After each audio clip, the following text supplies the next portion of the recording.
What is up, wrestling fans? Welcome to episode number 614 of the Smark Out Moment Smack Talk podcast, Hot Tags of the Week. You know how it goes here. We're going to recap some TV stuff, talk about some rumors and gossip, talk about some results from a non-pay-per-view over in India. We will break down some contract stuff, talk about a new Money in the Bank briefcase, all sorts of different topics here. A record's been broken, which is a rarity for us to talk about on the Hot Tags. Somebody might have been fired from the company, for all we know. That's something that is interesting to talk about. We got a lot to break down on this episode, and if you don't know who we are, I am Tony Mango, joined as always by Robert E. Felice. Hello, everyone. And Callum Wiggins. Hello. And even though you aren't on the podcast, we want to know what you have to say about these topics. So by all means, chime in your thoughts on any different platform that you're listening to us on. If you are on the audio-only streams like Spotify and Amazon Music and such, then you have to hop onto a different thing, which sucks because those platforms don't have a comment section, but you can just post on the page on smarkoutmoment.com. You can tweet at us, at our personal accounts, or at smarkoutmoment. You got the Facebook page, you got the Facebook group at the Mega Maniacs, and in particular, if you are on YouTube, which is the best and easiest way for you to interact with us, you got the comment section there. And while you're over there, hit that like button, give us a little bit of a boost on the algorithm that way.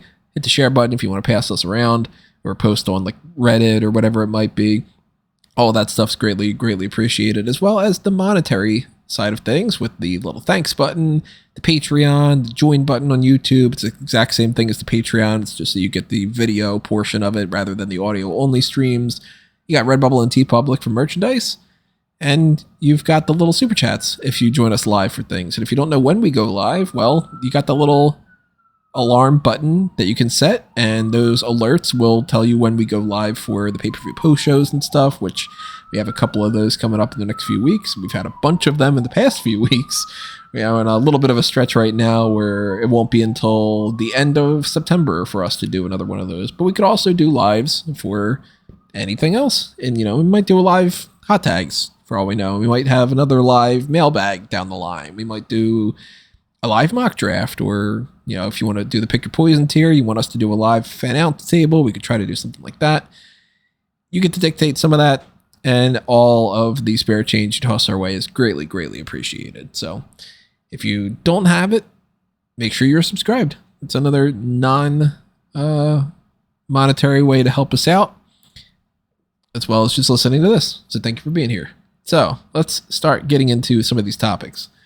And I guess let's break down some of the easy things first before we get into the deeper discussions about, additions to the CM Punk situation and AEW, or breaking down what could be potentially happening with the trade with Jey Uso. Let's just knock a couple of these other ones out of the way. I think one that we will have less to talk about, that we can kind of just breeze through right now, to be honest, is Superstar Spectacle, which at one point I had down on our calendar for pay-per-view review, pay-per-view point post-show, all the things that would go with a normal event. And eventually we found out that it was not going to be a normal event. It's just going to be a live show. The level of effort that they've put into this got lower and lower as time went on. It's a real shame for the people that are in attendance, but yeah, at least one person was able to get that John Cena shirt that they were all wrestling over. We have the results. Excuse me. And it doesn't even seem like it followed suit with what they were advertising in some ways. Veer and Sangha were supposed to get a tag title shot against Kevin Owens and Sami Zayn. They dropped the belts to Judgment Day, and at one point, it seemed like it was going to be Judgment Day against Veer and Sangha. And I was thinking, well, okay, that makes sense. Veer and Sangha probably are going to be the baby faces, just by default of being in India. And then Judgment Day can retain through some kind of shenanigans, and maybe Veer and Sangha laid them out afterward or whatever.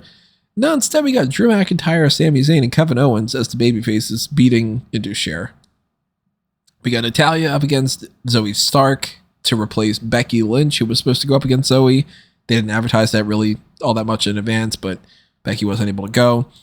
They turned that into a number one contenders match to justify Natalya losing again to Rhea Ripley. I really don't see the point in having Natalya versus Rhea Ripley there, but they just were like, screw it, good enough. Braun Breaker beat Odyssey Jones. We haven't seen Odyssey Jones like at all after being sent to the main roster. Gunther beat Shanky. Total Shanky Mania, getting the Intercontinental title situation going on. Seth Rollins and John Cena beat Ludwig Kaiser and Giovanni Vinci of Imperium. Great Khali appeared at one point and, according to some reports, said that his career isn't over. Kind of hoping that we don't necessarily see him in WWE wrestling any kind of stint. But this sounds thoroughly underwhelming, and it reeks of, man, if the people really loved it, they loved it because they finally got to see a show. And that's pretty sad, I think. Well, I think in this case, it doesn't matter what we think because it was clear that this was for the Indian market. At one point, we did think they were going to do a proper show like the Saudi shows, but I'm sure the place went crazy. I didn't see any clips or anything yet.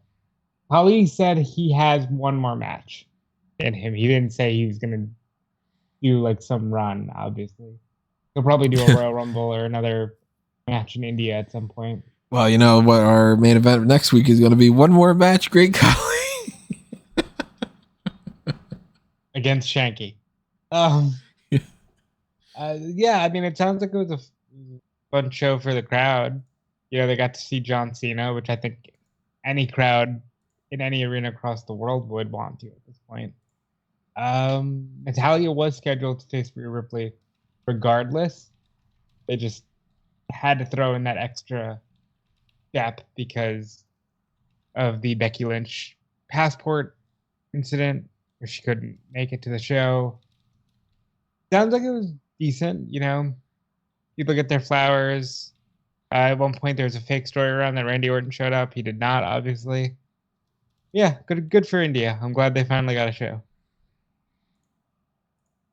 Is this like true about that they have like a 5-year deal to do these shows? Do you come across something like that? I don't know, honestly. I'd seen something about it, but I didn't really like look too deep into it. Surprise me. I mean, you know, they at one point they were going to expand into an NXT India, so they want to tap into that market, which is smart because that's a wild market for what they do.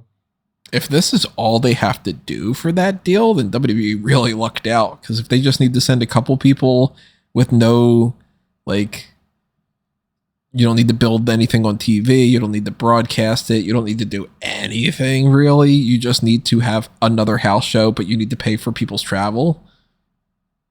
Then you do that once a year. If that's it, then they're making a pretty good profit, I'm assuming, out of this. I don't know what they're getting paid, but doesn't seem like it's taking up a lot of manpower or a lot of investment in any resources for them to really do this Superstar Spectacle show. The name itself is as bland as you could possibly get. It's another element of that. You guys think there's going to be anything that comes out of this whatsoever, or is this like already out of the news cycle and we're never going to hear about it again? Oh, we'll see it at some point. We'll see matches from it, even if they're shared at random points on YouTube. I think WWE will eventually release this stuff. And depending on how things go in the market, you could see an actual filmed product in India. But I think this was a proof of concept and hey, let's get over there because we've been promising them a show for like 7 years. So let's just go. Callum, you can't anticipate maybe Shanky finally, now that he's back in a match, is going to be used on TV more or something? No, probably not. I think that, again, it just stands to a WWE logic approach that they have 4 Indian guys on the show and they all lose. Shows how much they have to invest in that talent and how important that talent pool is to them. Yeah, it just seems like a house show. And the only thing I saw of interest over on Twitter from like clips that were going online was there was a really loud CM Punk chant during the Natalya and Zoe Stark match. for about like 15 seconds, which demonstrates two things. One, it shows that there is obviously a very rabid part of the WWE audience that would like to see him back in the company. And second, it's universal across the globe that nobody gives a shit about the women's matches. So that is... Jeez. I was surprised to see that they were chanting that as loud as they were, but that's been part of the WWE experience for the last 10 years, and they've been dying to get that out of their systems, and they got their chance. And I mean, I'm pretty sure that if Becky were in the match, there would be less likely of a chance that would happen. No, I'm going to be honest. I don't know about that. Well, look, if it's Becky versus Zoe Stark, or if it's Natalya versus Zoe Stark, which one's going to get more attention, I think people are more invested in Becky than Natalya. Sorry, Natty, but it's just, look at the popularity. There's the difference between there's a hierarchy, and maybe people would have been more invested, but I mean, it is a recurring trend. The numbers kind of don't lie, but I can't imagine that this is going to be something that is going to change the game like the Saudi Arabia deal or anything. I don't think we're going to get some huge push to focus more on signing more people from India, going over to shows. Oh, let's bring WrestleMania to India. Like, I don't think we're going to get any of that discussion whatsoever coming out of this. This feels like if it wasn't for the fact that, obviously, if it wasn't for the fact that it was an India show, they wouldn't call it anything different. It would just be a Saturday night's main event or Sunday stunner. But that is the only part of this that gives it any extra boost. Otherwise, it could be in the middle of Bemidji, and it's just a regular house show, which is a shame. I think that market could deserve a little bit more than what they are given. That's where I disagree. I think we're going to get the full push at some point within the next couple of years, because they are a ravenous market for it, and if they can put up the money like Saudi did, then you'll definitely get it. Of course, we don't know how things might change from next week onward. That deal with Endeavor and UFC merger with WWE is supposed to finish next week. So for all we know, 2 weeks from now, the whole product seems different, and they go, well, now we've crossed all the T's and dotted all the I's, so we're going to switch things up immediately. We gotcha. Haha, here's the big thing. Yeah. Or it could just be business as usual and everything seems exactly the same. I don't know.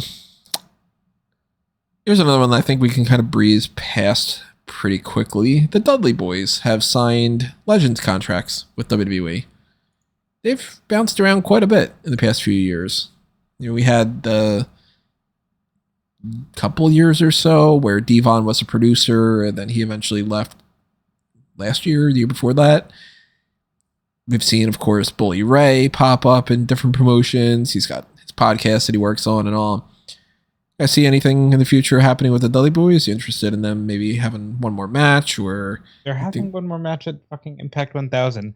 I don't know how this suddenly became, hey, while they're promoting Impact 1000, let's announce that they've signed Legends deals. They haven't actually stated anything on signing the Legends deal, but while doing the interview with Sports Illustrated for Impact 1000, it was just thrown in there in the write-up. They just signed Legends contracts.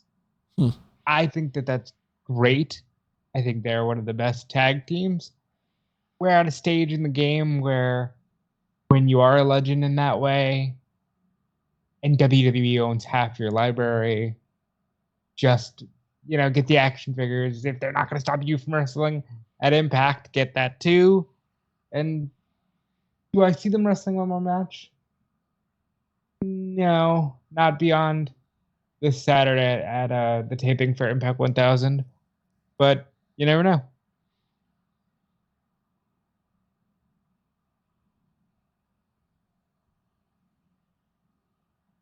Don't really have that much to add to it. It's just that, they've got their Legends deals. I'm sure they'll be, I guess, compensated well for those. And I don't think that's really going to hamper too many of their other obligations anywhere else. They won't be showing up in AEW anytime soon. That's at least that side of it. But I don't think it's it would hinder them if they wanted to do some things for Impact or NWA or whatever. Let's talk about numbers when it comes to AEW All In attendance. That record-breaking gate seems to be actually higher than originally reported, instead of this being one of those situations where, WWE is like, we got 118,000 people here, then afterward they're like, I assume it was about like 80,000. Well, this seems like it's a few thousand more than what was stated on the pay-per-view. So extra bonus shout outs to AEW for being able to pull that off. That's cool. Potentially 85,000 in attendance, I'm seeing. 85,000 paid in attendance. Is that right? I think the number was like 83,000 paid, 85,000 if you count non-paid or something. That's really amazing, man. That's so cool. I'm very happy that they were able to do that. Yep, it's again, it was a great enough achievement as it was. So any more seats they managed to get in to boost up that attendance even more is just it's good for them, good for the company. It's a great show, so they deserve it. You were one of those in attendance. Anyway. Yes, it was. Yeah. Okay. Well, Legends contracts are over in the Dudley Boyz side of things, but somebody who we're going to have to pay attention to see if they are still under contract or not going forward is Gable Steveson. We haven't seen much of that guy in WWE. They made a big fuss over him.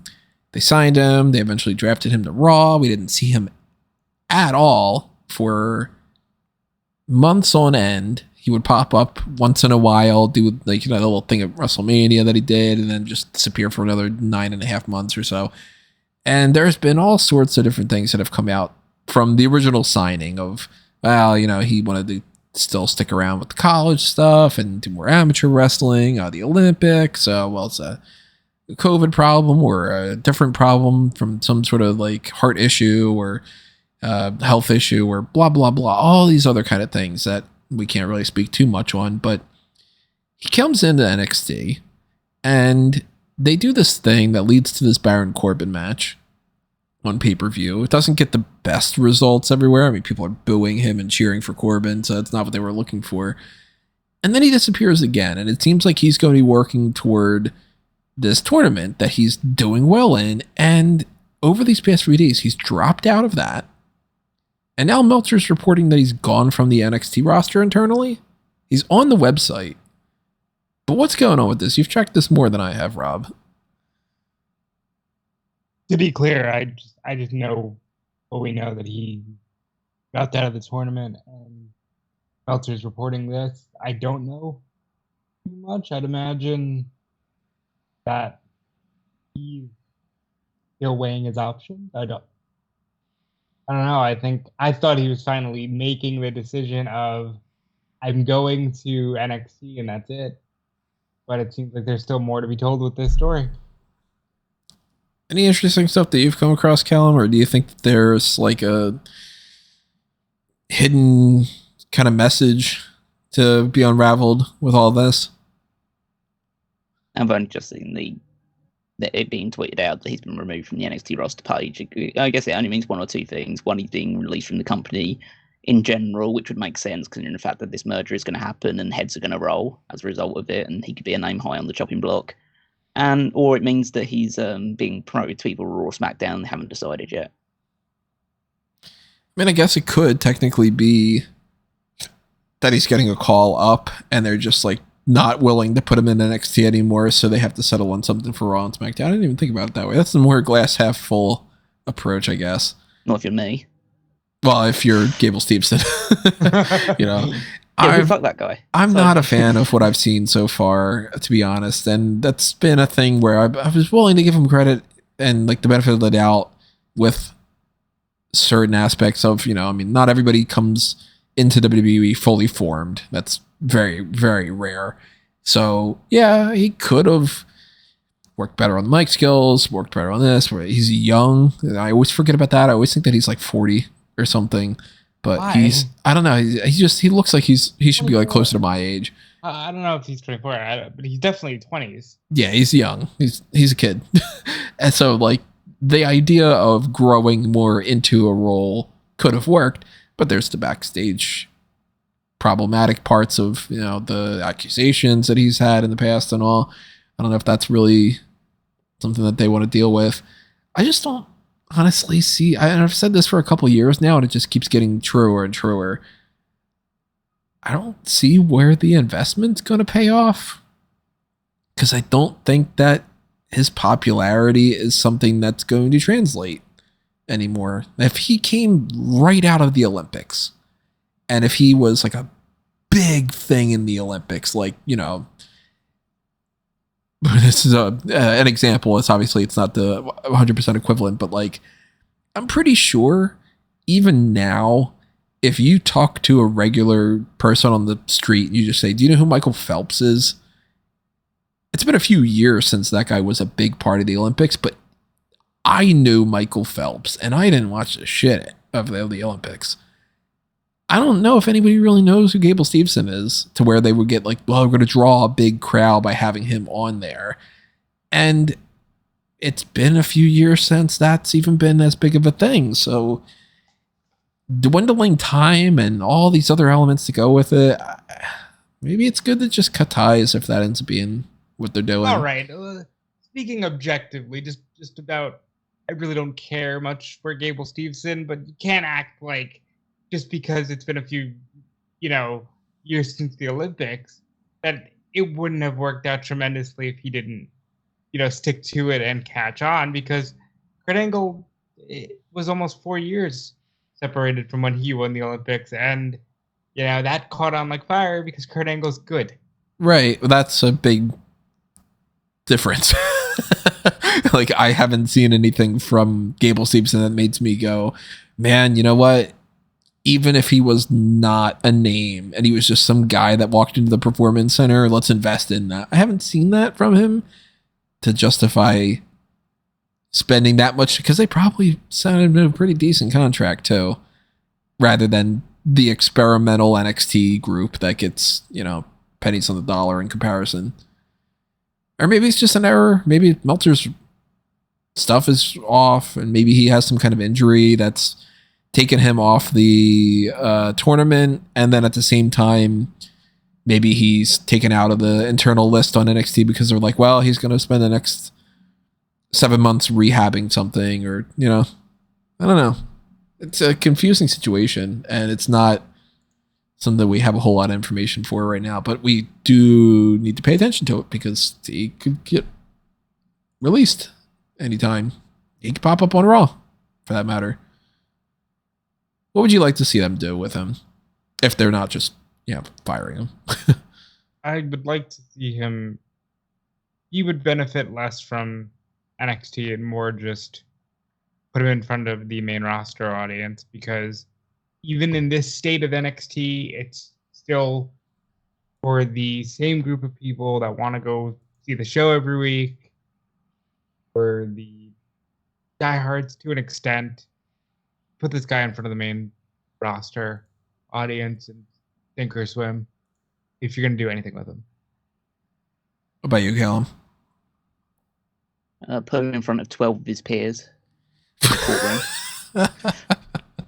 I also support that. That's a good response. I think that's the best way to end this part of the segment, because I don't think we can get any better than that. This is the moment you bring back Wrestler's Court, and instead of it being run by the Undertaker, it's run by the Executioner instead.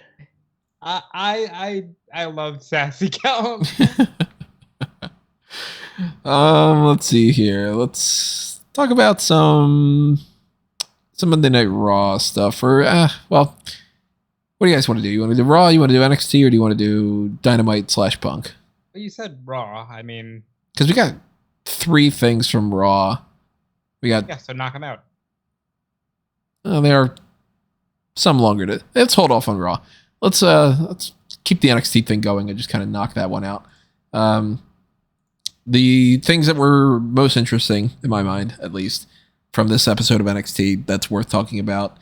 Becky Lynch is going to be there next week to fight Tiffany Stratton. Stratton had retained over Kiana James in a match that started off just, they were already in the ring, and, hey, it's time for NXT. We're going to start a match. I was like, what? This threw me off entirely. I'm used to, 10-minute promo or something.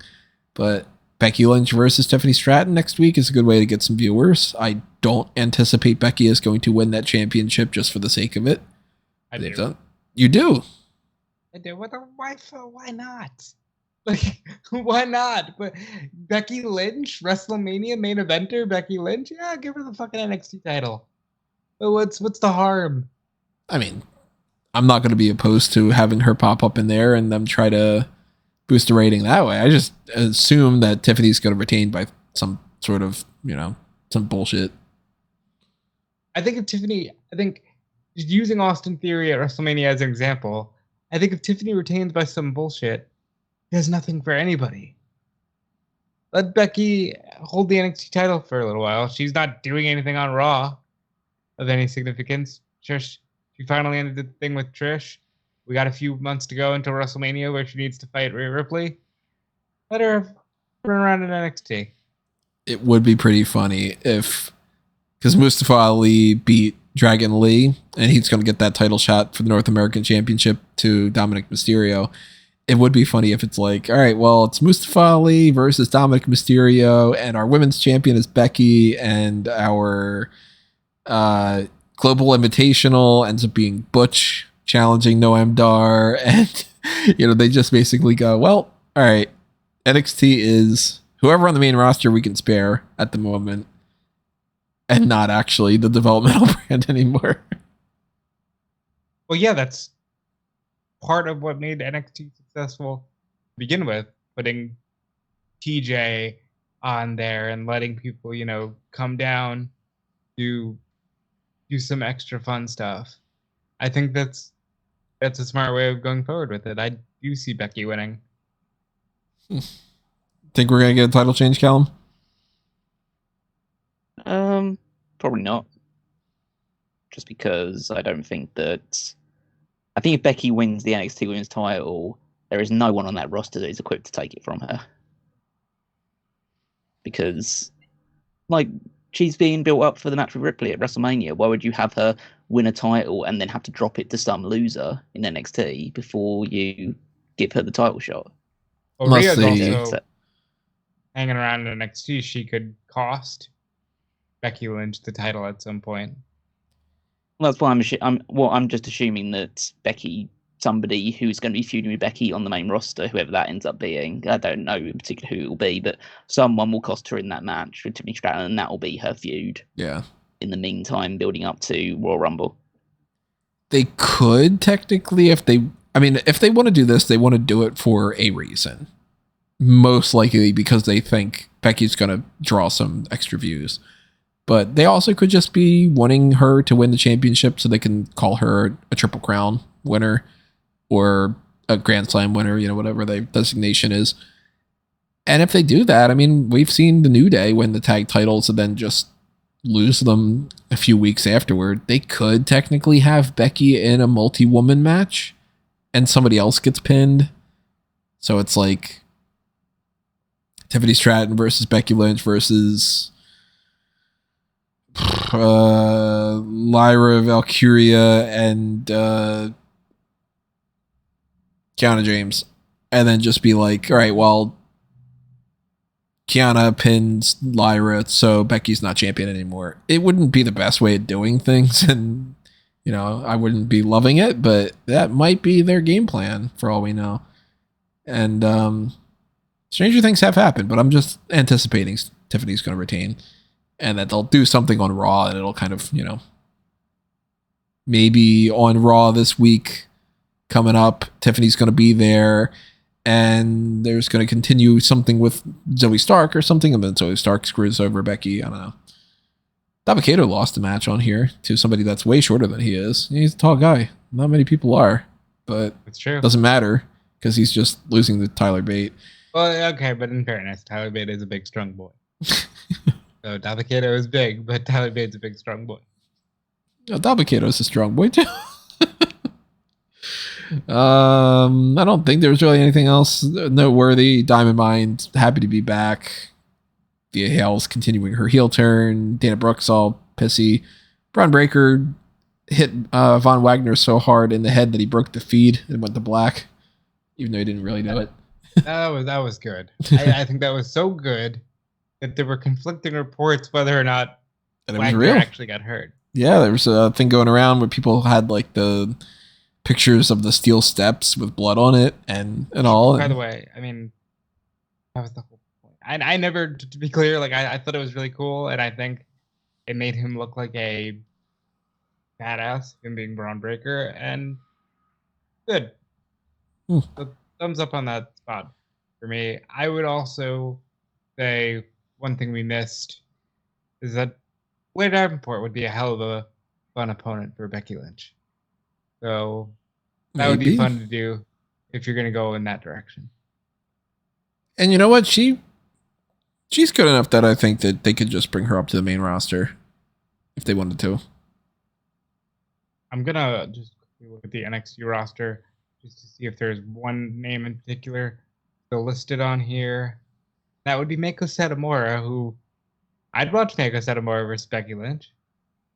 You know? Why not? She hasn't been seen in a long time. She is still on the roster, though. I think the last thing we saw from her was the Roxanne thing, right?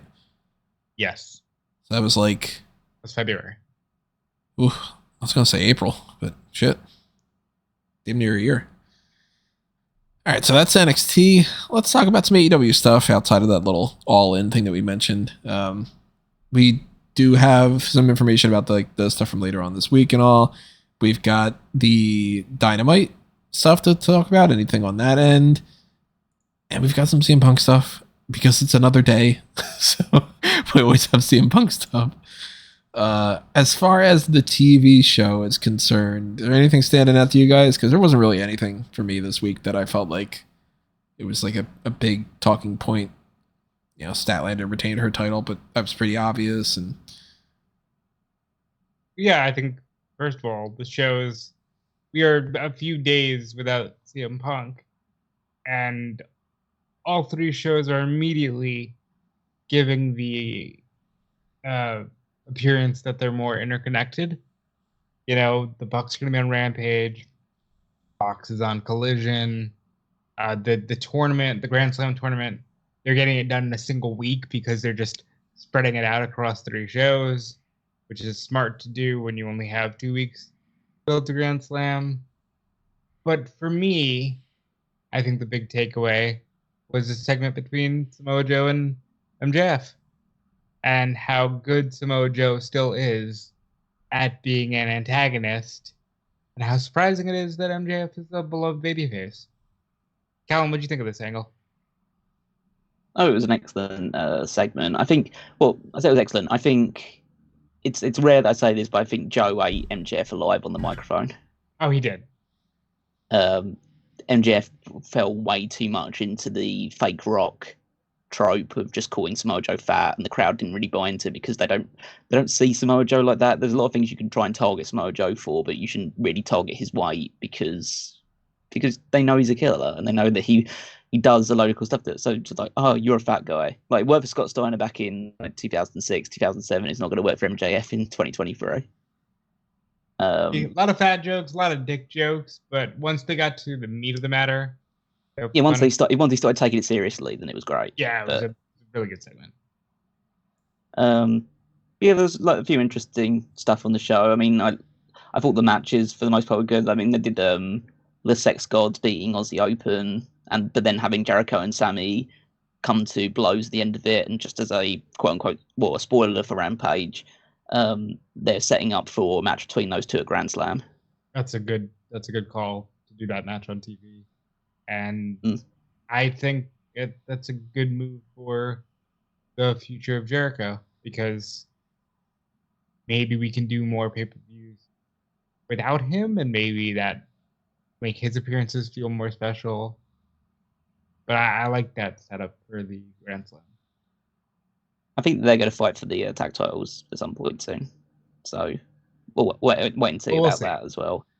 But I think it's quite great how Sammy's actually become a babyface again, which is just remarkable. I never thought that would happen, but he somehow achieved it. Roderick Strong beat Trent Beretta in the first quarterfinal. which is to be expected. Roderick Strong's one of the people that could realistically challenge MJF for the title. And then you had Darby Allin defeat Nick Wayne, which is like another fun match. Yeah, I thought the show overall, like the recent shows they've had, just seem a lot more. I don't want to say like the old AEW because I don't like being one of those guys.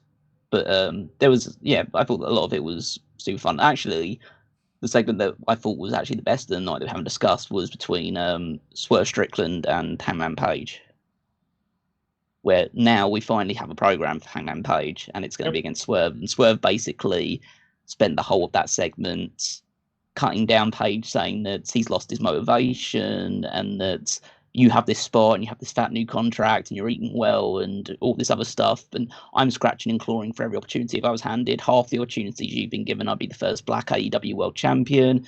Getting in his face and basically saying you can either go home, sit on that contract forever and let me take your spot, or you can fight me for that spot, but I'm going to. But either way, I'm taking it.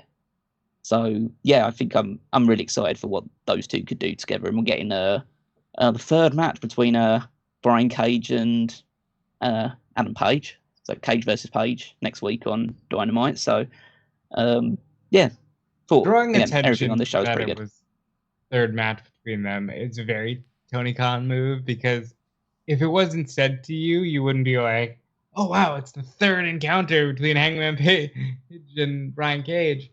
I like that Page has a program. Like, I get entirely what you're saying by not wanting to be one of those guys, but there was a weird vibe to me that, like, oh, Page has a singles program and Nyla Rose is back in the title picture, even if it's just for a week.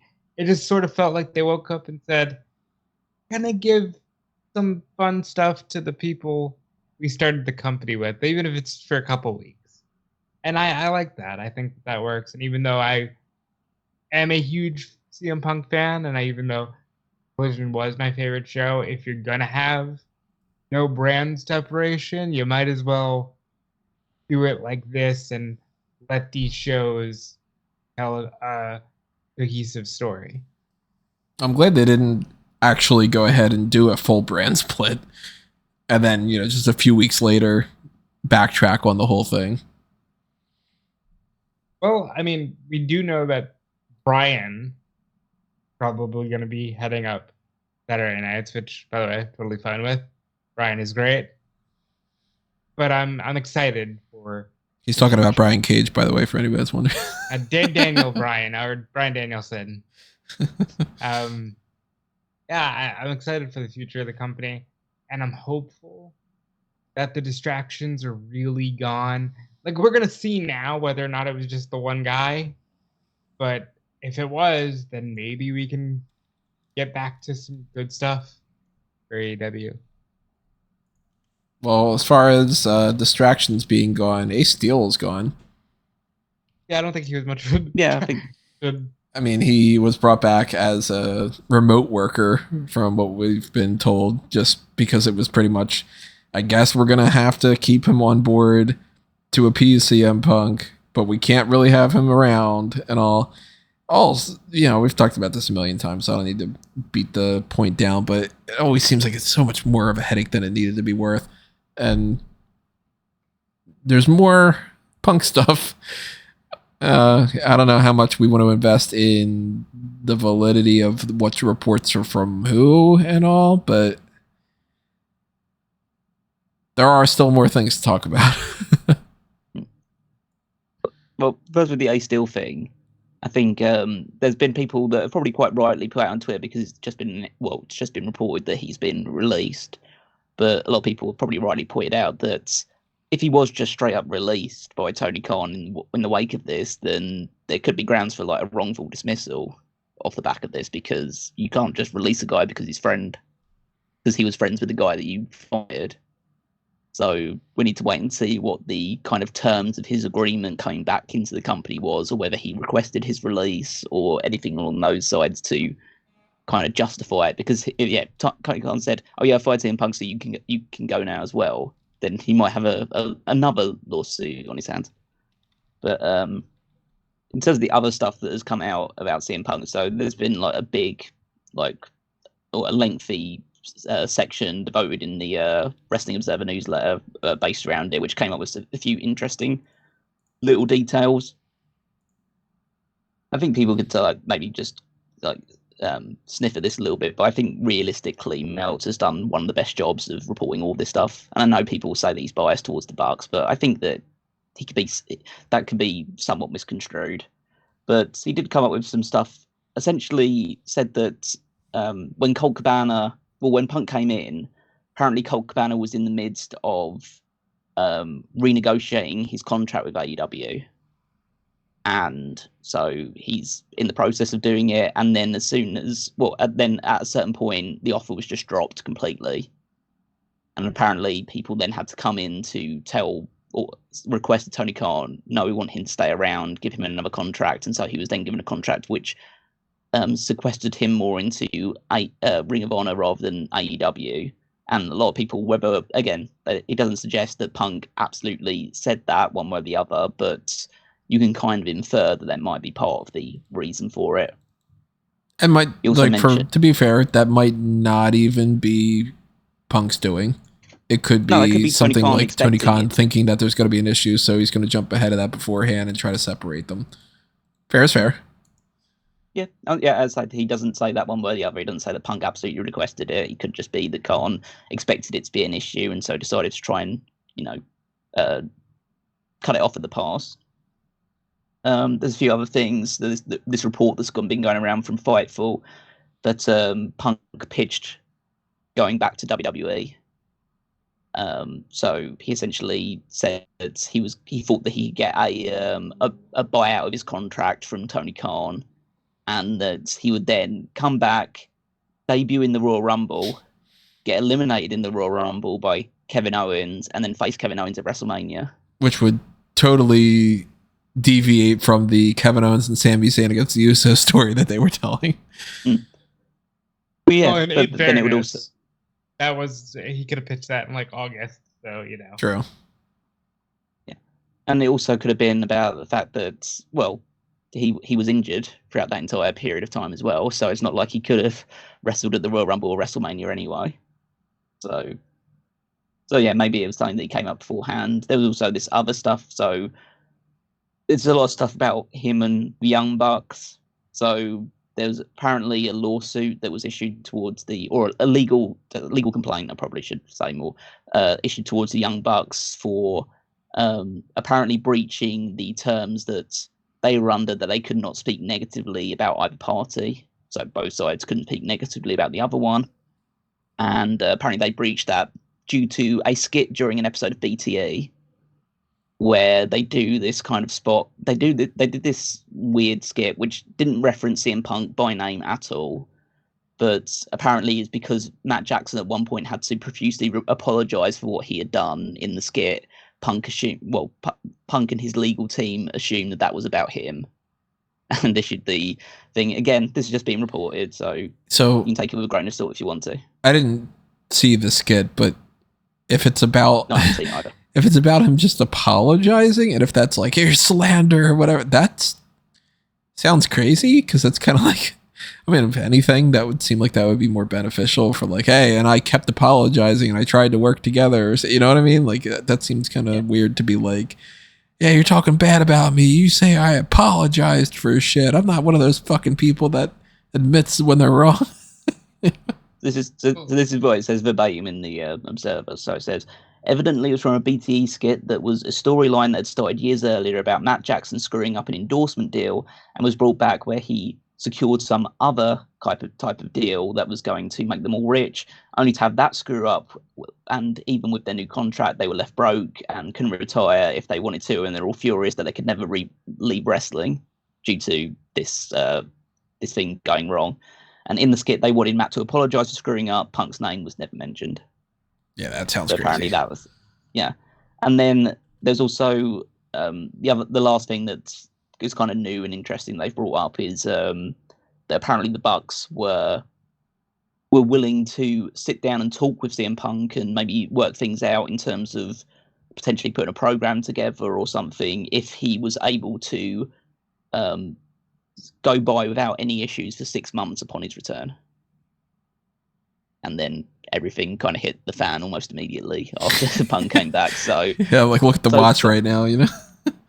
And obviously, there's two sides to this as well. Again, if it does prove to be accurate, then there's two sides to it, which is the one side of, well, you can kind of understand the Bucks' position of like, yeah, this guy has been known to be causing trouble and issues beforehand, so we want to make sure that he is fully back committed to this and wants to just get his nose down and continue working before we want to talk to him.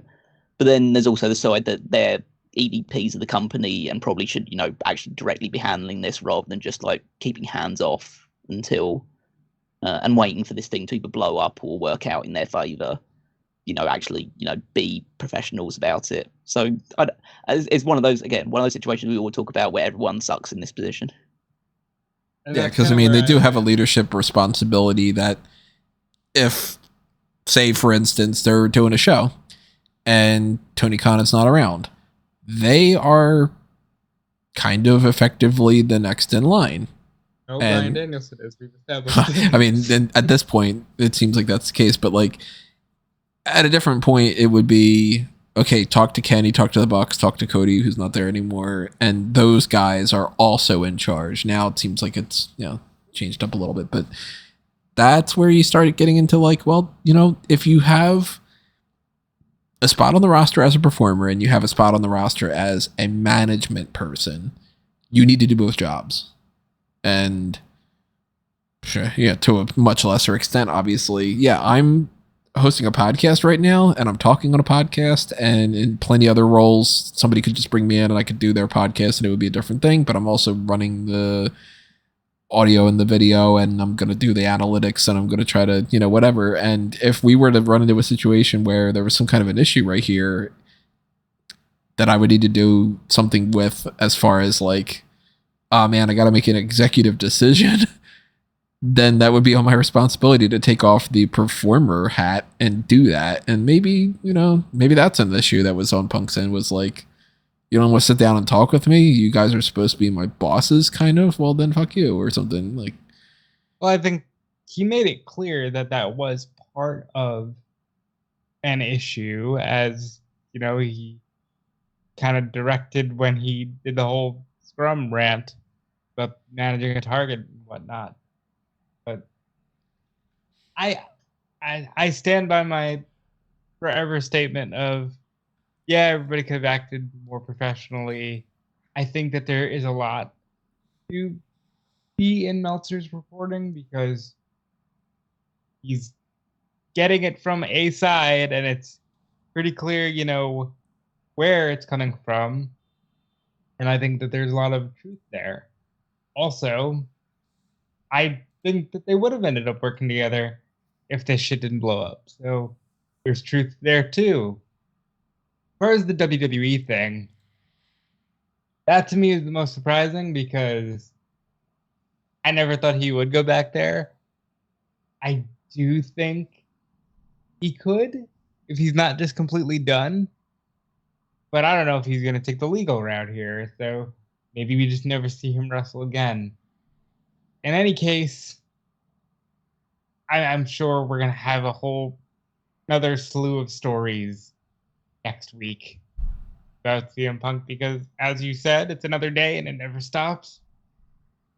But I think that as time goes on, there's going to be a lot of people who don't want to work with him.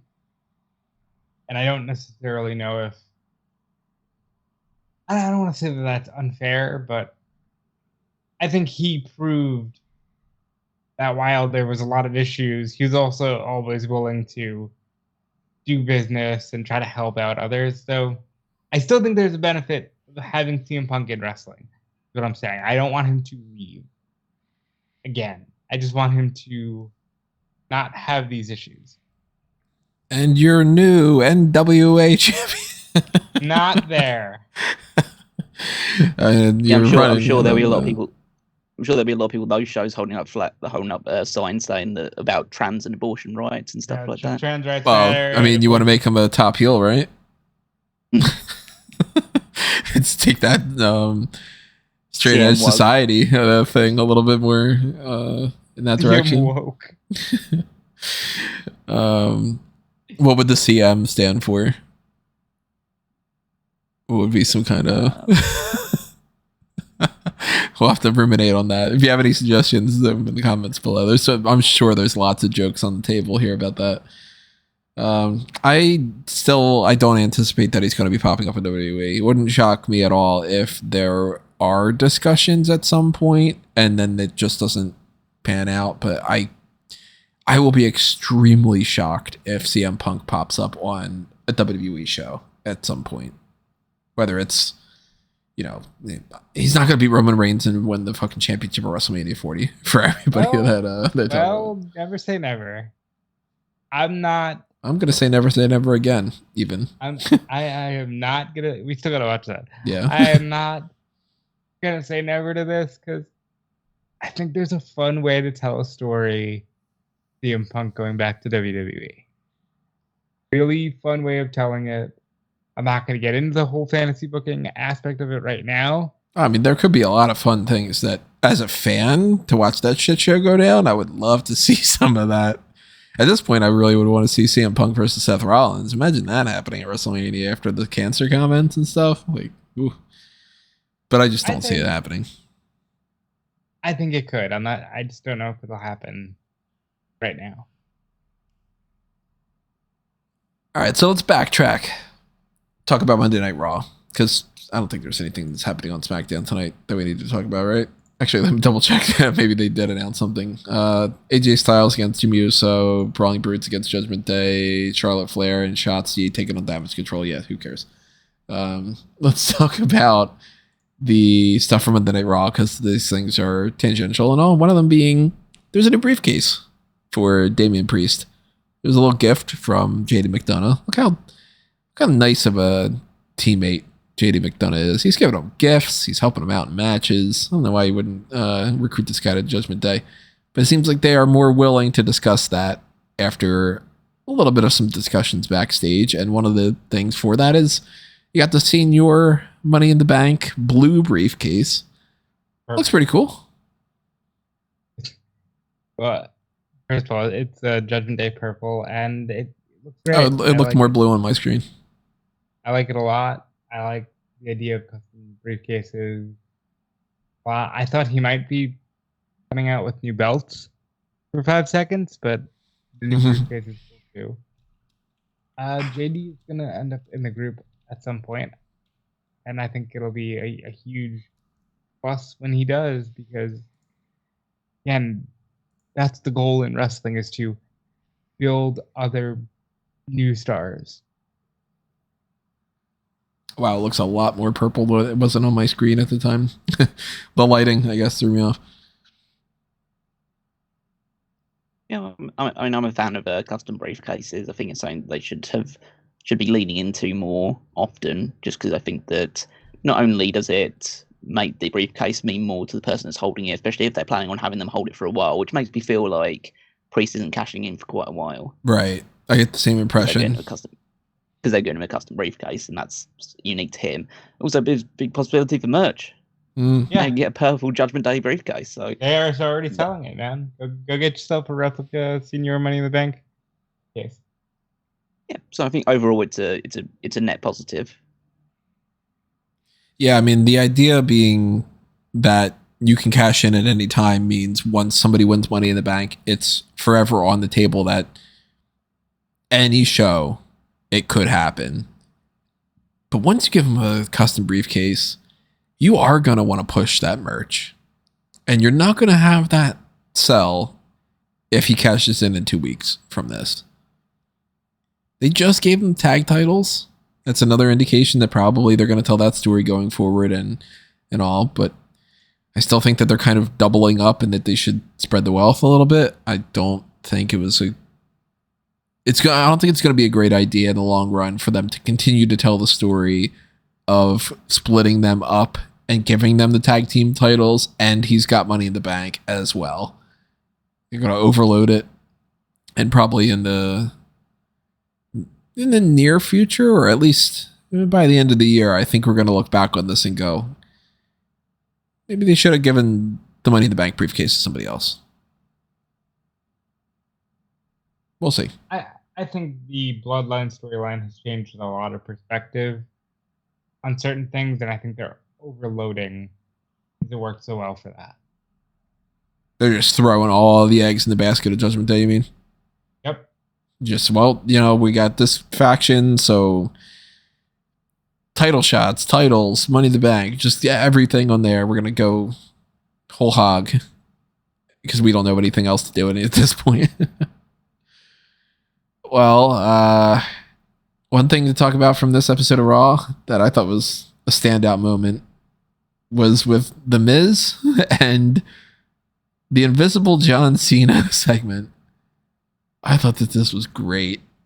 I absolutely loved that. So if you didn't see it, what happened was the cameraman Stu did the exact same movements that he would do with John Cena's entrance, except John Cena wasn't there, so they treated it as the whole "you can't see me" invisible thing.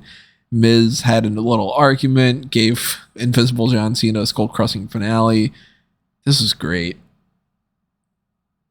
I would just want to put this out there. The cameraman made this work. Oh, yeah. Like, that made this work. Full stop, this is dumb.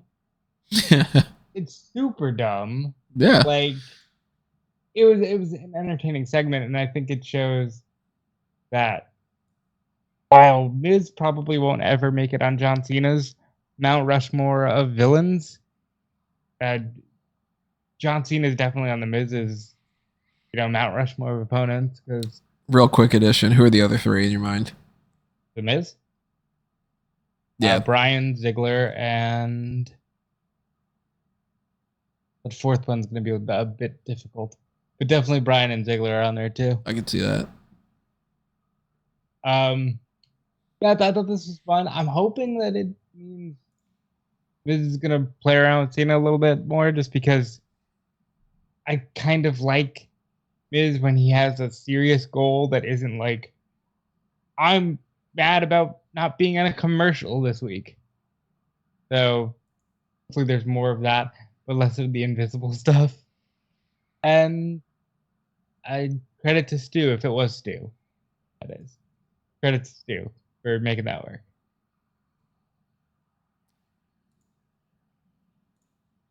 Checking cage match right now. John Morrison? I did think about saying Morrison. There is Shame it, man. No, that is fair. I like his stuff with Shane. I was thinking Kofi for a minute there, but it's a little mini Mount Rushmore in here. Did you check out the segment, Callum? I know Miz is not your favorite, but what do you think about this? I have seen it. I mean, it's just like, it's like funny in its own little way. I think that the people that probably cheered it, like those WWE people, probably also hated the like Invisible Man matches they did in GCW as well. So it's like, okay, you're gonna cheer this one, but you'd hate those segments. Like, okay, just be consistent is all I ask. And that's kind of where I'm landing on it as well, where I'm like, yeah, I'm gonna fully say to you this was very dumb, but like, it at least they were trying to be creative. More you can say for most WWE shows these days. There's an Invisible Man match? Yeah. There was a match between Invisible Man and Invisible Stan in GCW. With Bryce Bringsberg doing an excellent job of refereeing an Invisible Man match. I'm going to have to check this out. It's actually very funny. That should be the Darkcast, honestly. Maybe, yeah. I think, but just I want to echo something that I think I said. I don't know if it was earlier this year or I can't remember when it was exactly. Or it might have been actually probably early last year. You've got John Cena back for about 3 months. Why are you wasting time putting him in the ring with The Miz? Yeah, that was last year for Edge. And you were absolutely right, to be fair. Absolutely it's not even the fact. It's not even the fact like, yeah, I'm not the biggest fan of The Miz, but it's also the fact of we've seen this time and time and time again throughout John Cena's career. Why are we not putting him in the ring with somebody new, somebody interesting and different? It just seems like a giant waste of time. Like, is John just here just to be comfortable and just be on screen, or does he actually want to do something? Okay, well, I'm glad that you went there, because let's talk about that. That is one of my biggest problems with John Cena post, being honest, talking about The Miz, post that stupid Nikki Bella engagement thing. It seems like he just shows up to do wacky antics and be a caricature of the character he played, 10 years ago, and then he just disappears. And extreme cases of that see him literally tell Austin Theory, "You're going to beat me, I'm going to disappear, and you're still going to be fucked." I don't love that. That's why I'm excited that he's going to be around for 2 months, because I'm hoping that means they're going to actually do something. But I do agree in that it does seem like John Cena is way too comfortable just being, well, I know I'm an over the hill guy, so I'm just gonna do my shtick and get out of here. Like if you remember the match he had with he teamed with Owens against Roman and Zayn, and it was literally just he came in, did the 5 moves, and was done. And it's like there's so much more you can do with John Cena, and I hope that they explore that. Yeah, we're all hoping for like a Cody Rhodes match or a feud with like a Grayson Waller or something where you can look back on him being there and go, well, we got something out of this, instead of just remember how he was there for a couple weeks to bump a rating. Well, I want them to tell look, I want the Rhodes match. I think Waller would be fun. But I want them to tell the story of, as my career is winding down, I want to see if I have what it takes to actually become champion and be champion one last time. But when I lose it, like Edge did the perfect promo earlier this year. I want the world title, and then when I lose it, I'm done. I'll just retire. Like that's kind of the angle I'd like to see from John. Well, poo poo pee pee is what he has to say. Yeah, he's really doing poo poo pee pee. Yeah. We'll see if we get anything more on SmackDown tonight with that. But he's in India. Oh fuck, that's right. So he's not even going to be on SmackDown this episode. Starting next week, he'll do like 7 episodes of SmackDown. Unless they pre-taped something. Maybe they'll have like a backstage thing or something. But yeah, I forgot about that. Ooh. Here's another thing that happened on Monday Night Raw. Although the bigger topic is, the fact that it didn't happen more than anything else. Chad Gable failed to win the Intercontinental Championship, which means Gunther got those extra couple days, and he is still currently reigning as Intercontinental Champion, and he has surpassed Honky Tonk Man's record. He has broken it, and he is now the longest reigning Intercontinental Champion of all time. And if he were to hold on to that belt until Mania, in one title reign, he would also have the cumulative longest reign as Intercontinental Champion over anybody, apparently. There's a chance that could happen. Just sold me on that. Then I think he should keep it till Mania. It might. I still am hoping that Gunther wins the World Heavyweight Championship at WrestleMania and he beats Seth Rollins, maybe, or depending on what happens with Rollins, maybe if they trade the belt with somebody else in the meantime. But if he is still holding the Intercontinental title, you know what? I mean, if you're breaking another record in the process, he can win the win the World Heavyweight title later on in 2024. Why not just do? I know this isn't a normal thing. Just have him win the world title as Intercontinental Champion. Could always do that too. Champion versus champion. You can just forfeit it, and then they still count. That's an Intercontinental Champion winning the Royal Rumble or something, and doing the Ultimate Warrior thing, beating Hogan at Mania. It's happened before. I mean, Warrior didn't win the Royal Rumble, but he would also become the first ever Intercontinental Champion to win the Royal Rumble, I believe. Incumbent Intercontinental Champion. Yeah, he would pull that off. I mean, records left and right when it comes to that. and look, for anyone who says, well, they complain about the Roman thing, this is different. And I will explain why this is different.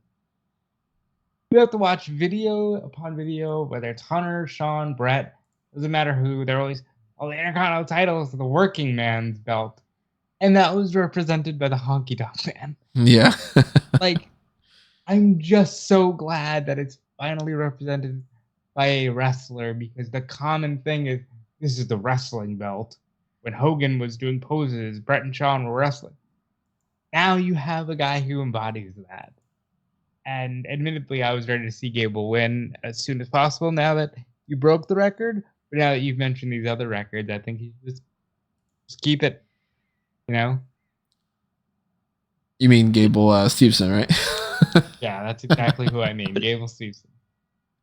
But it is one of those tropes with WWE. As soon as they have someone break a record like this, they lose it the week afterwards. That's usually the case. So that's something that we have to really pay attention to, because if they book him for something that seems very like this stands out as special, like, you know, oh, he's in an ODQ match in what's the next pay-per-view? Fastlane.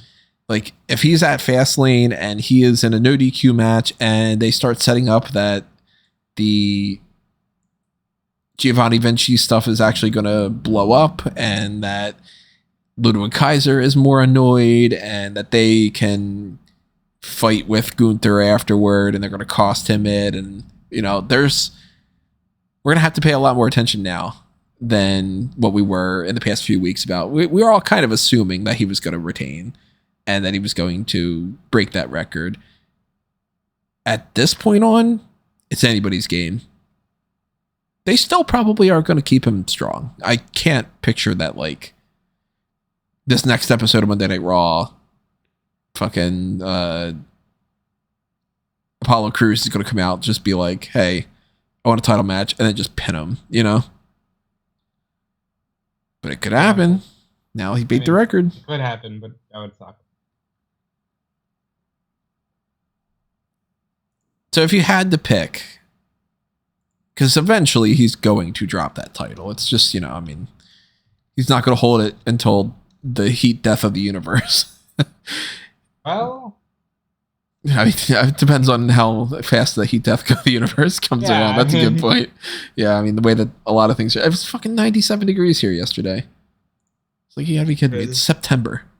I want to wear pants. I want to have a light jacket on. I don't want to sweat my ass off. Well, assuming the world at least lasts a couple more years and you can book the end of his Intercontinental title reign, what would you like to see, and what would you like to see be the next champion? Chad Gable beats him in an Iron Man. Maybe at WrestleMania or something. Just, they're telling a really good story with them. You know, and it's making Gable be more serious. Giving Gunther a rival he hasn't really had since, say, you know, Ilya Dragunov. I think Gable might be the guy. I think there's multiple options. I kind of have it narrowed down to 5, which would be Chad Gable, of course, Sheamus, because I think there's kind of just a finality of Sheamus finally getting the belt from him. I do want him to win the belt at some point.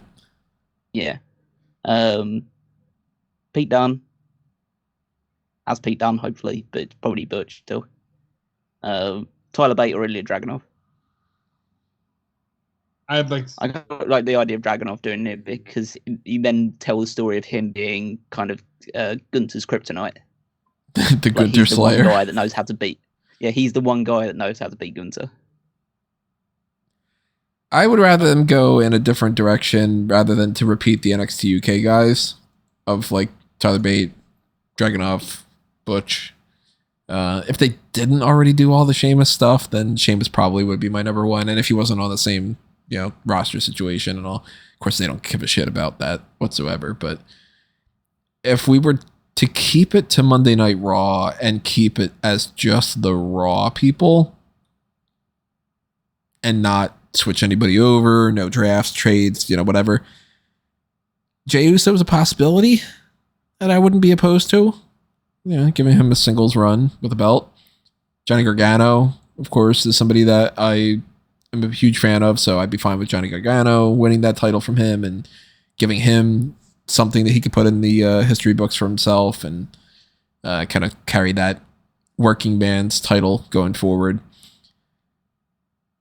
Wouldn't be opposed to somebody just kind of moving up from NXT in the meantime and all that. Again, that's staying away from just the pure Monday Night Raw thing. But that would probably be my main two. I don't want Cody to beat him for that belt. Cody's got to win the world title, the actual WWE title. I don't want Drew to come back around to it or Matt Riddle to win it from him or anything. It'd probably be either Gargano or Jey Uso. If we were going to like settle on when that would be, I mean, Gargano, it would kind of depend on when he returns because we don't know what the hell's going on with that situation. But I'd be fine with them having that happen at Fastlane even, or, you know, by the time that we can get around to, I don't know, I guess it depends. Because if they do Survivor Series this year, which I'm hoping the way that they do it is the brand versus brand thing, then they should do champion versus champion. We should get Roman Reigns versus Seth Rollins. We should get Rhea Ripley versus Io Sky.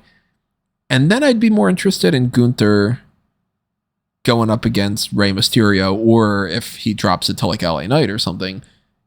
I mean, Rey Mysterio versus Gunther would be fun.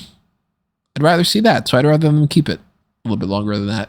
At the same time, if they go Johnny Gargano versus Rey Mysterio, I'd be fucking down for that too. But I'd be fine with him losing it prior to Royal Rumble. And then that way he goes into Royal Rumble as like, you know what? I lost that championship, but it's a record-breaking thing. I have more motivation now to get another title. And you saw what I did last year. I started the Royal Rumble off and I got it to the very end and I barely lost. You better fucking watch out this year. I'd be down for that. Because then you can turn pretty quickly. He lost the belt and any steam that he would lose from that, he wins the Royal Rumble right afterwards. Suddenly he hasn't really lost any. Gunther's awesome though. If you beat him with the right guy, he doesn't lose any steam. You know? Yeah, if there's ways to lose the championship without a record-breaking thing and for everybody to win. Yeah. I really like the idea of revisiting some of the NXT UK rivals simply because who was really watching UK? So maybe there's some gems there that people could say, oh, you know, I'm really glad I got to see that. I think Jey Uso is my pick to eventually become a world champion and win that title. I don't know if they're going to give him an IC title run, but there's a lot of cool options. And that was one fun thing about Raw was you're seeing like a lot of top players that can be moved around and, you know, eventually lead to something special. A name that we didn't bring up, Sami Zayn. You know, a good Sami Zayn Gunther match would be a lot of fun. Like with proper build at a major pay-per-view. What was the last thing you said after the build? With a proper build on a major pay-per-view, you Oh. know, a good Sami Zayn match. On the Rey Mysterio thing at Survivor Series, another great match if Rey can, you know, turn it on one more time. Like there's so much there. That's what makes him so. Well, we are talking about Rey, or Ray Jay. I was gonna say Rey Uso. We are talking about Jey Uso. So let's get our final topic out here for this episode. They said on Monday Night Raw, Adam Pearce didn't specify in too much detail, but he did specifically say Jey Uso being drafted to Monday Night Raw has opened up that SmackDown will get a trade in compensation. It doesn't have to happen this week. It doesn't have to happen in any particular way. They could, of course, we have to put this out there, completely ignore this and not follow through with it whatsoever, because that's WWE. It happens all the time. So do not be shocked if 8 people go over to SmackDown and they just go, because they just fucking did. Because that's a lot of the responses. Just, it happened, shut up, and then move on. Or we could get a big story coming out of this. And I think that it's more of the latter, because they did set up an idea. Drew McIntyre is upset that Jey Uso's on Raw. Sami Zayn's cool with it. Cody Rhodes is, of course, cool with it. Matt Riddle's not super cool with it. Other people probably are going to be upset too. And the way Pierce had said it was something along the lines of, you being here is not going to make everybody happy. And when somebody gets traded, that has the potential to upset people even more. I get the sense they're splitting up a tag team. And that's going to lead into somebody being upset about that and wanting to get revenge on Jey and or Cody for opening up that can of worms. And there are 2 names that stand out to me more than anybody else. Splitting Drew McIntyre and Matt Riddle, mostly to send Matt Riddle over to SmackDown, and then Drew's like, hey, we were just getting started with this tag team, and I've already been upset about this, so now I have even more of a reason to turn heel and have this feud with Jey and have a feud with Cody, because that's a pretty marquee feud set up. You know, you got 2 feuds for the next couple months. Jey versus Drew and Cody versus Drew. I can fuck with that. Or Kevin Owens and Sami Zayn split up. And I think in that scenario, it makes more sense for Sami to go to SmackDown because he's already cool with Jey. So why would he be upset and change his mind and then just start that all over again? Kevin, we don't know what his position is on Jey Uso being here, but he's been doing this whole angry gimmick for a while, and he's been very much like, can we get away from the Usos? They lose their tag titles, Sami gets sent over to SmackDown, and Kevin Owens can be like, God damn it, man, you sent my buddy over there, and now I'm mad. But for all we know, this could be like Tegan Nox. And that's their whole plan, is just, well, you know, now Tegan Nox is going to be on SmackDown, and we're going to justify it by saying that was the trade. I thought of some other names. I'll say, first of all, they put this out there because they have a plan. The only reason I even think they remotely have a plan is because it involves the bloodline, which is the only thing they care about. So they probably have something. I think a name that you did not mention, because I think Sami is a great option, but I think Becky Lynch. Again, it's not doing anything on Raw. You move Becky Lynch to SmackDown, suddenly Seth Rollins, who's already pissed that everybody's talking about Jey Uso being on Raw, is upset because now he's spending less time with his wife. And that gives an excuse to put them in each other's line of sight, potentially putting the world title on Jey Uso, and having some fun there. I think there's a real possibility that Becky Lynch would be the option. And that would be a major move because Becky is the top woman in all of WWE. Granted, it overstacks SmackDown with Charlotte and Bianca and Becky and Bayley, but I think for storyline purposes and for the purpose of upsetting Seth Rollins, that's a good option. I think there are a lot of elements that would get in the way of that, though. You said about like overstacking SmackDown's one thing.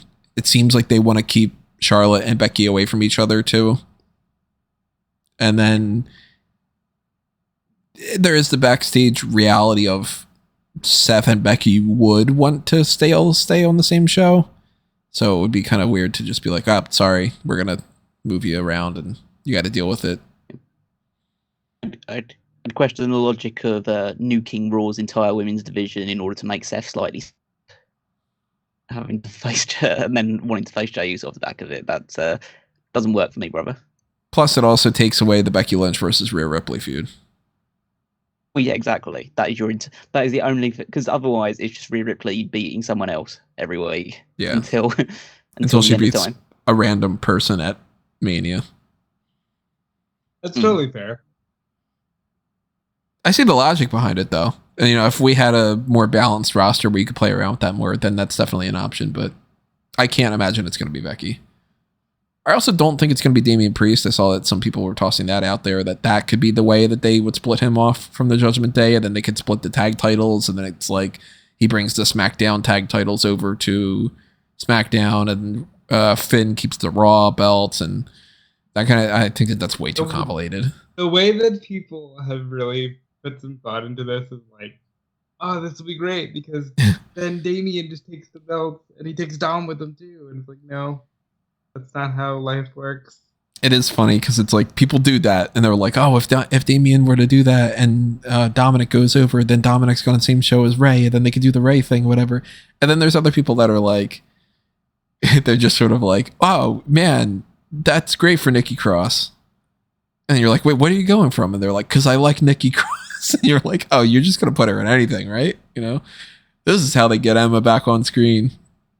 Okay, why? Because I run an Emma Stan account. One thing I will say is this provided a really good through line on Raw where Jey Uso opened the show, great segment with Sammy. He was mentioned by Seth, Judgment Day, just all these people. And it made it seem like, okay, wow, people are actually watching the show they're on. I really enjoyed the presentation there.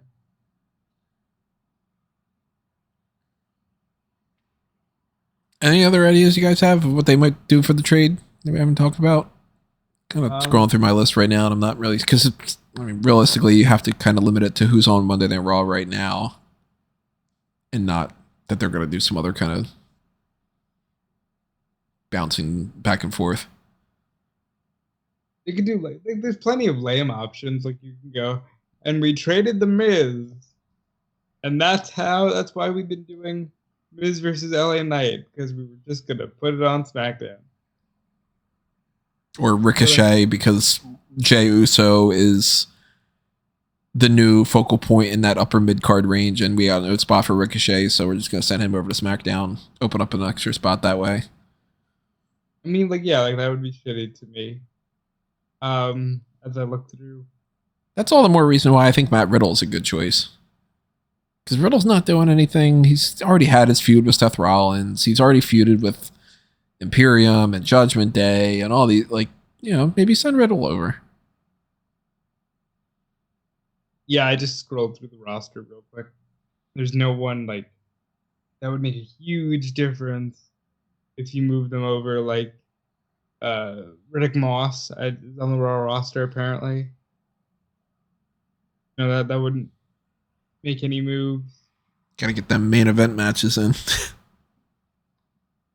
There's a ton of options. I think the best one is split up Sammy and Kevin.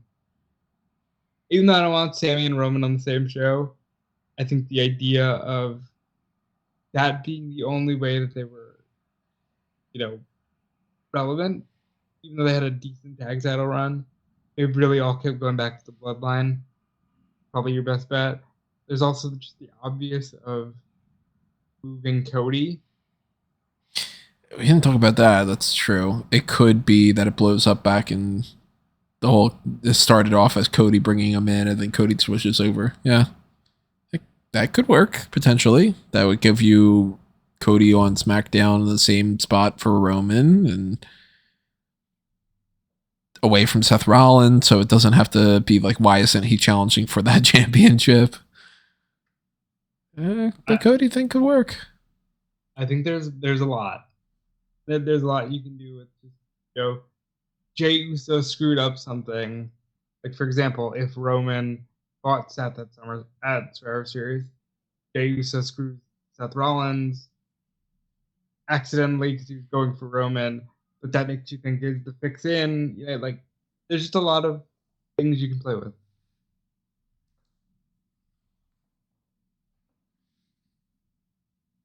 gun to your head, you got to make a pick. Who do you think's getting traded as far as 5 o'clock on Friday afternoon before any other storyline details come out? What are your picks? Sami Zayn. Sami Zayn for Rob. What about you, Callum?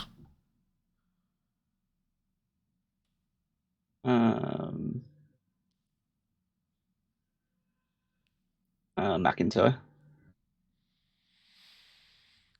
As much as I want to say it's going to be Riddle, I'm kind of now leaning towards Cody.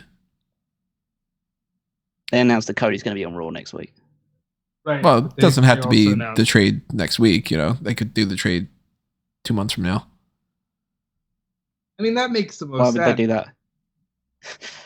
Why would they do anything? But why would SmackDown in kayfabe agree to say, okay, you can get this guy and we'll get a trade in 2 or 3 months' time? No, they specifically were like, you know, it's going to happen at some point, rather than over the course of the next few days, because then you would assume that they would just do it tonight, and we would just get somebody pop up on SmackDown tonight. That's what they should do. They should, yeah. But I mean, if you apply logic to WWE, the whole house crumbles. We're not going to critique this for them being stupid. This entire process. Wasn't that what the whole podcast is? I mean, we always call out how stupid a lot of those things are. That's why I said, like, there is a very good chance that they don't even do this, and they just set this up, and then next thing you know, they're like, we're at WrestleMania time, and we're like, hey, nobody switched over to SmackDown, and then somebody asked Triple H, and he goes, well, plans change. The only reason the one that should do is Cody. Cody is the one they absolutely should do. I would have done Cody at a random point in time. I would have announced Cody at Payback. I would have been like, yeah, my political stroke. I put Jey Uso on Raw, but that means I'm going to SmackDown because I want to finish the fucking story. That's what I would have done, and it seems to be what I would do, except for the idea that they put it out there. Somebody's going to be mad about this, Jay. I can't imagine people would be too mad. Cody went to SmackDown? Right. And I guess there's a possibility that WWE would be like, well, we booked a Grayson Waller effect segment for the pay-per-view, and the whole thing we have in mind is that he's going to announce that Jey Uso is coming to Raw, which has nothing really to do with Cody for the most part, or Grayson Waller at all.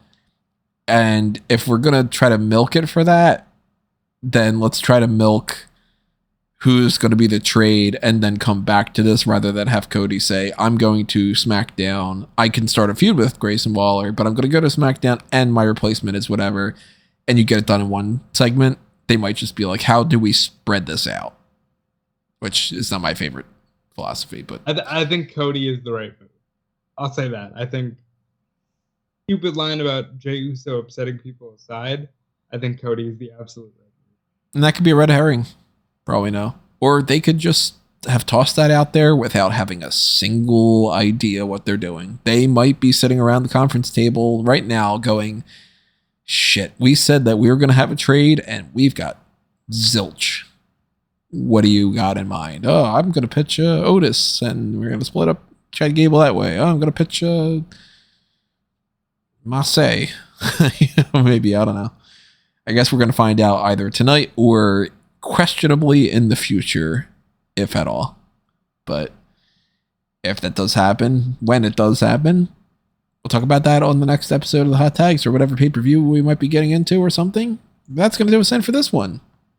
We've got the SmackDown episode tonight and whatever other topics that might roll into next week, and the main event that we haven't quite figured out yet. So we've got a lot of options for what we can do if you're interested in us coming back around to that what if CM Punk hadn't left WWE discussion, what if John Cena had gotten fired in 2002.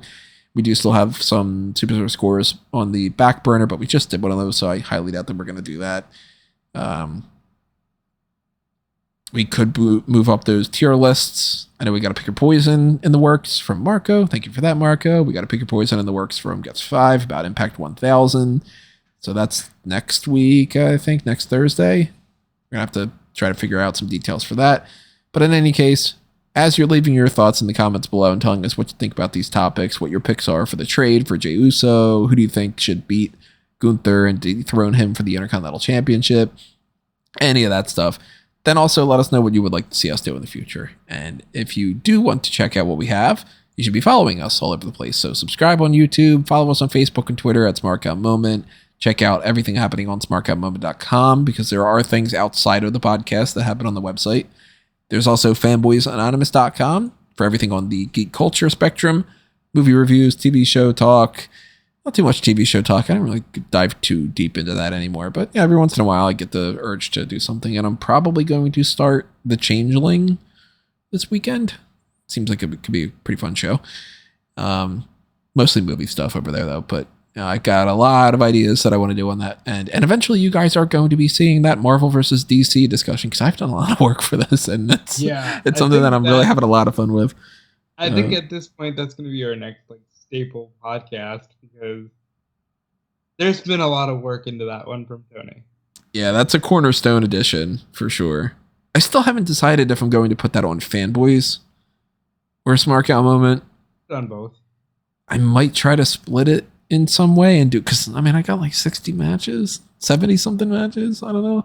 So I might try to do hey, the undercard is on one site and then the other site got the other thing, or maybe here's the presentation of the card on the one and then the other one's got the results, or I don't know. If you have any ideas of how you'd like me to split it up, let me know too. Maybe I'll do a fan vote poll on some of that. I don't know. We'll do something. But that's potentially going to pop up on Fanboys Anonymous around the time of Survivor Series because it's all based off of Survivor Series. And if you do want to show your support for that, you got YouTube, Patreon, Facebook, Twitter, all that stuff you can find on fanboysanonymous.com. I still do work on the Blueprint Project. Practically every day I write some kind of a note for something, whether it's here's an extra little note for Stilt Man that I wrote on the Daredevil blueprint the other day. Yes, Stilt Man is a thing. Or I added some notes from watching the Teenage Mutant Ninja Turtles Mutant Mayhem. So I added that into the Teenage Mutant Ninja Turtles blueprint. There's Star Wars, there's Power Rangers, Batman, Superman, James Bond, all sorts of different things there. So if you like that stuff, check out the Blueprint Project. Sponsor stuff directly. Shout me out to DC and Marvel and all those things, because the more that you do that, the more chances they can see it. And you should also be checking out everything else that's under amangotree.com. Find that link hub. Hit the like button on all those things, or the follow, or the subscribe, whatever it might be. Check out my Letterboxd. Check out my Facebook and Twitter at Tony Mango. And check out Rob and Kel. Yep. Check me out everywhere at Dude Choice. Check out my work on Fightful. Check out WrestleZone. Check out Sean's work at Fightful. Obviously, if you like the CM Punk stuff, Sean Ross app. Super on top of that stuff. Check out Fightful Overbooked. There's plenty of great interviews there as well. And as always, dudepolice.com forever coming soon. But Callum also has some fun stuff. Yep, so follow me on Twitter at Wigmaster14. Check out the Power Rankings every Saturday over on smarkoutmoment.com, where I rank the WWE Superstars based on their previous week's performances. And you can also check out the Fantasy League, where our team's been updated following Payback. So we've got some new members on each of the teams. We'll be continuing to pick up points on the road to Fastlane. And yeah, that'll be where the next big updates take place. But make sure you're following along at www.fantasyleague.com. I'm very glad that I got Gable Steveson off my team with the idea that they might end up firing him. If I just narrowly avoided that punishment, man, what about a good timing? The massive 50-point the massive 50-point deficit you get if someone gets released while they're on your team. Right. Imagine that being the case, where if I would have waited for an extra couple weeks and then it's just boof. Well, more of any of this kind of talk, more Fantasy League stuff, more everything coming to you in the future from Smark Out Moment. So make sure you are checking back in with us. And we hope you had fun with this edition. Thank you for checking out episode number 614 of the Hot Tags. Adios for now, though. This has been another Smark Out Moment, and we are being counted out.